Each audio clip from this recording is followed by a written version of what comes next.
Hi. Hey, Hey, good to see you. Thanks. Very nice.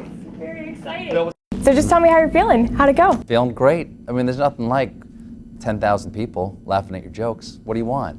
Plus, you know, you get to be the valedictory speaker at your wife's alma mater. All you want to do is impress your girlfriend, and she's sitting in the front row. That's awesome. And so what was it like for you to come here with her? And Oh, it was great. It was great.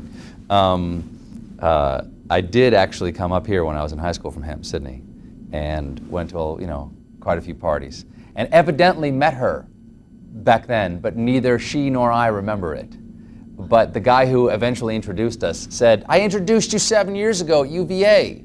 So, anyway. it was meant to be. It was. It was.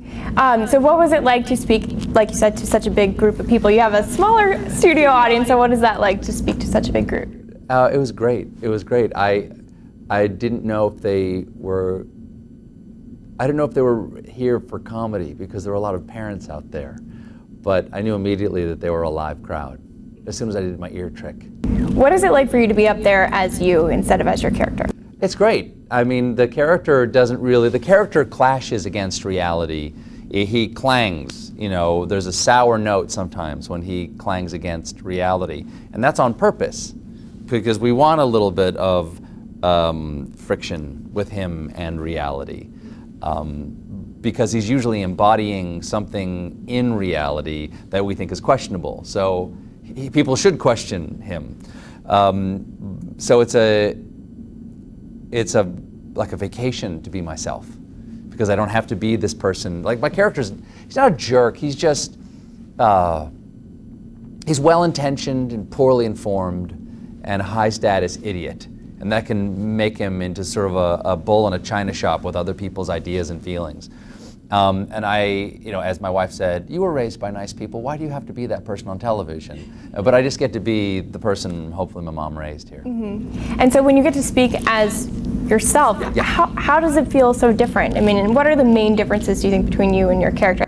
I'm not political. I mean, my character is interested in politics much more than I am. I'm really not that interested in politics. I'm interested in mechanics. I'm interested in how things work. And our politics is a great machine.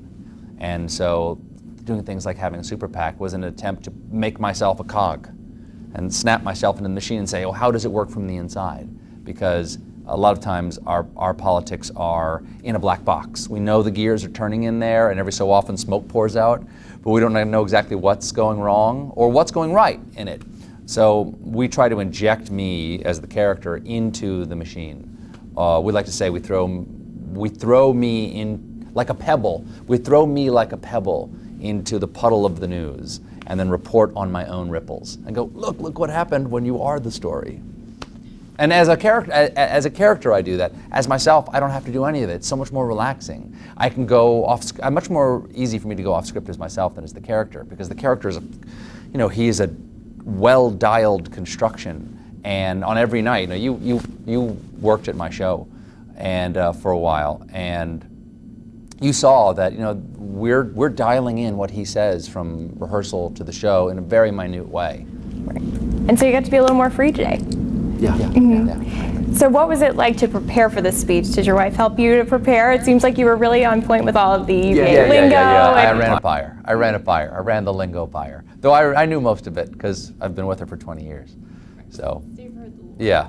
Mm-hmm. And that was definitely not a speech that an idiot would give. I think everyone noticed that it was the real you, not the character you giving that. It doesn't mean I'm not an idiot.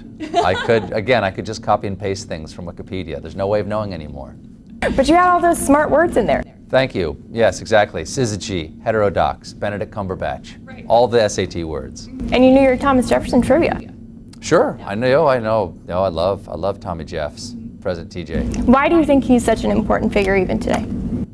Because, Jefferson is Kennedy famously said at a White House dinner where he had Nobel laureates in to the White House, he said, "This is the greatest collection of minds ever to be in the White House, except when Jefferson ate by himself." He was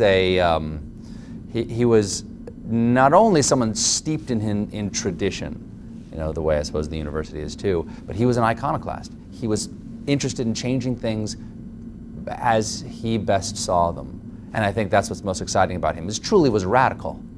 And you know, and the best part is he's a super hypocrite radical, which we all are. You know, everyone is a hypocrite in some ways.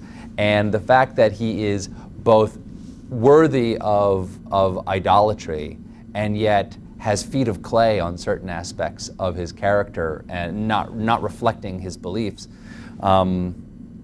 which is a way to dance around the word slavery, it makes him approachable. He's not an inapproachable figure, while at the same time being gargantuan in the minds of America. What did you want to capture to give to this class of 2013 in this speech? I just want to make them laugh and say I'm not a stranger. I know something about campus and I know something about life here, and I admire it. And second, that there is a lot of talk about how they are a generation that is self-obsessed. But I think that my generation is much worse, and the proof of the pudding is that we have acted like there's no generation after us. And that's the worst kind of self-obsession. We laid no place at the table. And so I just want to invite the next class to just turn the table over and burn it, or make it into a barricade, whatever you want. Don't worry about us. Do your own thing. So what's your advice to them? Oh, be daring. Be daring, because the conventional ways of doing things don't seem to be working. And I know from working at your show that you motivate the people around you, and you want to make sure that everyone is feeling a part of the team and feeling motivated. So how do you want to motivate this group of kids that you talked to today? To let them know that they can do it. The best way to motivate someone is to let them know that they are capable of it. And that's why I particularly like that, what Jefferson said, not what I said. What Jefferson said is that in the very beginning of the Declaration, he says, let's see, here it is, where he says, it becomes necessary for one people to dissolve the bands which have connected it with another. And don't be afraid, and know that it is within you to assume among the powers of the earth your separate and equal station. Everybody thinks that it's going to be somehow given to you. You're going to have to earn it. You have to take your separate and equal station, and they can do it. Awesome. That's it. Anything else? Anything else you want to add about the thrift shop comment? I love that. No. I just didn't want to say those words on camera. Did you think, I loved how you said take the harder path. Yes. Do you think that you've taken the harder path? Well, I was a theater major, and so, there's no path. 95% unemployment, so I didn't expect there to be a path for me.